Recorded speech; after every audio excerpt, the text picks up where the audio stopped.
اعوذ باللہ من الشیطان الرجیم، بسم اللہ الرحمن الرحیم۔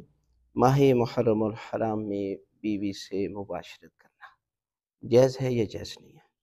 تو یہ یاد رکھیں کہ ایک ہوتا ہے حرام، ایک ہوتا ہے واجب۔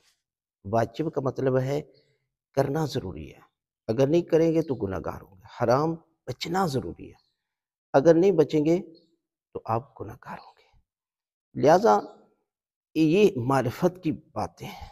انسان کا جتنا معرفت ہوتی ہے اتنا ہی انسان کے اندر اس شخصیت کا احترام ہوتا ہے۔ مثلا چھوٹا سا بچہ آ جاتا ہے تو آپ اس کے سامنے گناہ نہیں کرتے، لیکن وہی شخص اللہ اکبر کہتا ہے، اللہ سب سے بڑا ہے، لیکن اللہ تو ہر جگہ دیکھ رہا ہے، لیکن وہ گناہوں سے نہیں بچتا۔ اسی کو کہتے ہیں معرفت۔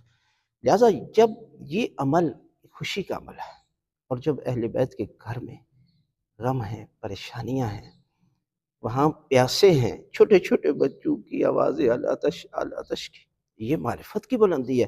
انسان ان خوشیوں کے کاموں میں جو ہے وہ لگا ہوا ہو، بلکہ اسے تو چاہیے کہ کربلا والوں کی یاد منائے دن اور رات۔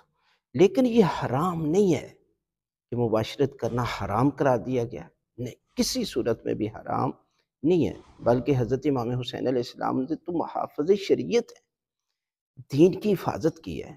آج دنیا کے کسی بھی مکتب میں اگر 4 رشتے بچے ہیں، ماں کا احترام، زوجہ کا، بیٹی، بہن، خدا کی قسم یہ دل اگر سب کو اپنا مقام اور عزت اور احترام دے رہا ہے تو یہ امام حسین علیہ السلام کے صدقے میں ہے۔ لہٰذا آپ مسئلے کو سمجھ کر اس پر عمل کریں۔ بہت سارے لوگ سوال کرتے ہیں کہ شادی نہیں ہوئی ہے تو کیا یہ حرام ہے؟ حرام نہیں ہے، لیکن یہ معرفت کا اور ان پاک ہستیوں سے مودت کا رشتہ ہے۔ جتنا رشتہ بلند ہوگا اتنا انسان جو ہے وہ ان چیزوں سے بچے گا بھی۔